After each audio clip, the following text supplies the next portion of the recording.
राधे राधे। तो आज एक स्टोरी है, आलसी बच्चा। तो एक बच्चा था, वो बहुत ही आलसी था। ना तो वो पढ़ता लिखता था, ना कुछ काम करता था। फादर के साथ भी काम पे जाता था तो वहाँ पर भी कोई काम नहीं करता था। तो उसके फादर ने कहा कि अब इसको तो सबक सिखाना बहुत ज़रूरी है, बड़ा भी हो गया है और ये कुछ भी काम नहीं करता है, तो इसको कुछ तो सबक सिखाना ही पड़ेगा। तो उन्होंने कहा कि मैंने तुम्हारे लिए एक खजाना जो है वो छुपा के रखा हुआ है, तो आप जाओ और उस खजाने को ले आओ, जिससे कि तुम्हारा आगे का जीवन भी बीत जाएगा। अब बच्चा पहले तो आनाकानी करने लग गया, लेकिन फिर उसने सोचा कि मेरे पिताजी कह रहे हैं कि खजाना है, तो अब मैं खजाना तो ले आऊं जिससे कि मैं आराम से सारी ज़िंदगी बिस्तर पर बैठ के मौज से खाऊंगा।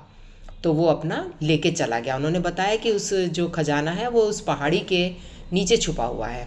अब वो गया, उसको जाने में भी काफ़ी टाइम लग गया क्योंकि वो काफ़ी दूर था। और उसने फिर मेहनत की, रास्ते में थक भी गया, पानी भी पिया, खाना वाना जो ले गया था, लेकिन धीरे धीरे वो भी ख़त्म हो गया। पर आखिर उसको तो खजाना चाहिए था, तो वो उस पहाड़ी तक पहुंचा और उसने अपना हथौड़ा वगैरह निकाला और खोदना शुरू किया। अब उसने खोदता गया, लेकिन लास्ट में भी जब उसको कुछ नहीं मिला तो थक हार के वापस आ गया और अपने फादर के लिए अपने मन में गुस्सा करने लगा कि मुझे इतनी दूर भेज दिया है, मुझे तो पहले ही पता था कि कुछ नहीं होगा, बस ये इन्होंने मेरे को भेजना था। खैर एनीवे, लेकिन वहाँ पर टिक के तो कोई फ़ायदा नहीं था, तो वो रास्ते में वापस आता गया।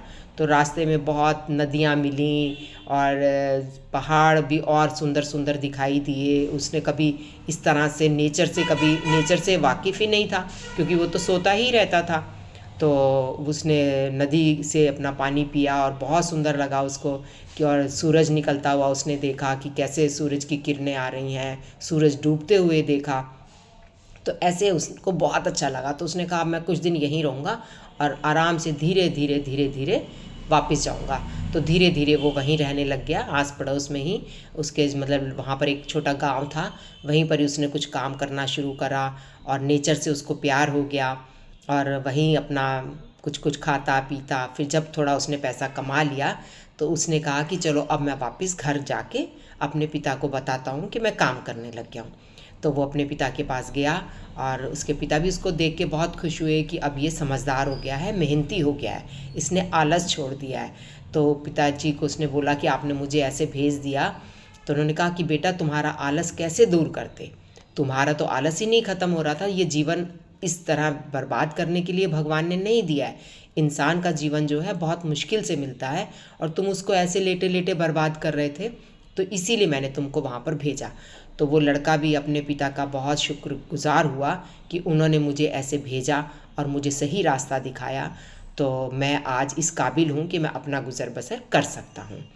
तो इससे हमें शिक्षा तो यही मिली कि पेरेंट्स जो है वो कभी भी अपने बच्चे का बुरा नहीं चाहते हैं, और वो जो भी चाहते हैं, बच्चों को कुछ सिखाना चाहते हैं, बच्चों को कुछ समझाना चाहते हैं, तो बच्चों को भी पेरेंट्स की बात माननी चाहिए और वो जो कहें उसको कहना मान के आगे बढ़ते जाना चाहिए और अपने जीवन का कोई लक्ष्य साधो कि जो हमें लक्ष्य पूरा करने में टाइम लगे और हम उस लक्ष्य तक पहुंच जाएं और अपने पेरेंट्स का भी नाम रोशन कर सकें। राधे राधे।